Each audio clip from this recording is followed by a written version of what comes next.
What's going on, everybody? It's your boy Jay Rich, back to bring your MLB props for Tuesday, August the 2nd. Took the day off yesterday because, well, Sunday was a bit of a disaster. It's probably the best way to put it. All the trends we were looking at, all the trends we were following, everything we've been riding for the past few days, the wheels fell off, it all broke down, and everything just went to shit. But the important thing to remember is that this is part of what we do. We study the trends, we look at the matchups, we see where things are headed, and one bad day doesn't make an entire season. And overall, when you look at the reason why we took those plays over and over was because there was consistently great matchups to target, and we kept targeting those matchups. And so today, we'll be continuing to do a bit more of that. It's a bit of a weird slate because there's a lot of teams playing, a lot of good pitchers, and a lot of edge as far as I'm concerned in the way I do my process. But let's dive into the guys that I'm looking at right now. We're starting, of course, with Salvador Perez, Anthony Santander, Aaron Judge, Josh Bell, and Starlin Marte. Right off the bat, do not play Josh Bell today, even though the matchup could be good. I don't know. We'll see, because he's up against Jacob deGrom, and we know that Jacob deGrom is arguably the best pitcher in all of baseball. He's going to be on a bit of a pitch count, so there is that factor there. But I am not playing Josh Bell even at 5 points against Jacob deGrom. He might get one at bat against a decent pitcher, maybe two if he's lucky against that Mets bullpen, but that last at bat could also be against Edwin Diaz, and so that's not going to be very good for him.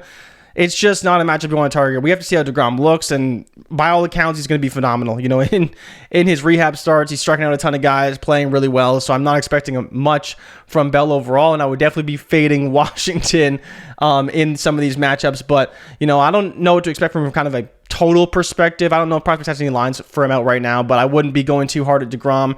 Maybe you want to take a run of these strikeouts if they're low. I mean, they're up at 6.5, 7.5 on some books, so there's still a lot of people like his strikeout upside because he's a strikeout monster. But I'd be staying away from Josh Bell today, but he did technically crack the threshold because at some point I have to give guys a pitch factor regardless of whether they pitched or not, and Jacob deGrom's was 1.05.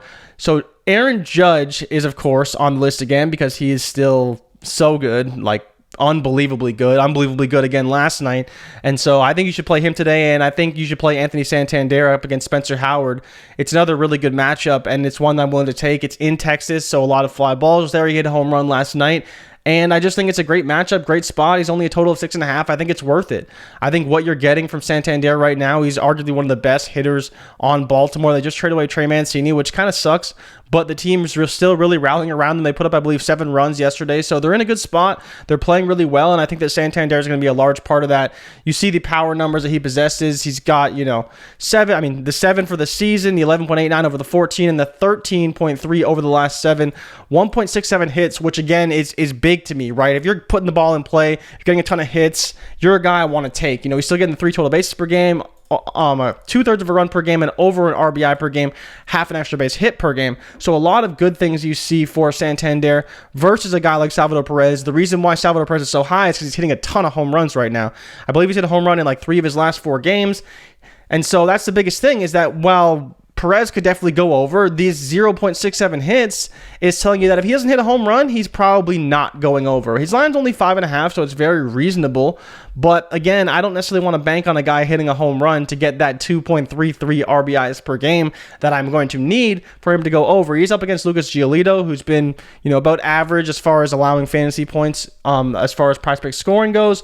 So I don't hate it overall, but again, it's tough to bank on a guy who's only getting, under a hit per game. Like the same thing with Josh Bell. Josh Bell, 0.67 hits per game, but again, he's projected to go over. He could go over.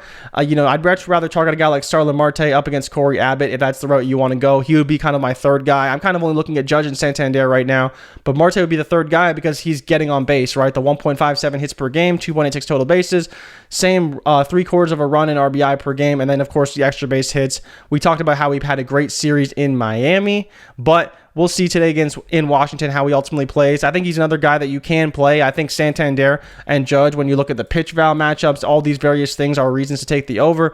Yes, you have a bit of a park factor disadvantage and a pitch factor disadvantage, but I'm not so worried about Logan Gilbert against Aaron Judge. It doesn't really matter who you throw at him these days. He's been performing at an extremely high level, and I think you should be willing to roll with him again. Logan Gilbert is a guy that can perform well, but he's not a guy that you need to be fearful of, especially with a guy of Aaron Judge's caliber. He's a dude who is just on a tear right now, 19.4 18.45 and 18.33. Still a hit and a half per game. He's a guy who got, I believe he got 2 or 3 hits yesterday, drew a walk. Like, there's lots of things to like with Aaron Judge beyond the home runs. He's still hitting the home runs, but there's a lot of things to like beyond the home runs, and that's why he's still averaging 4 total bases, over a run, almost 2 RBIs, and 1 extra base hit per game.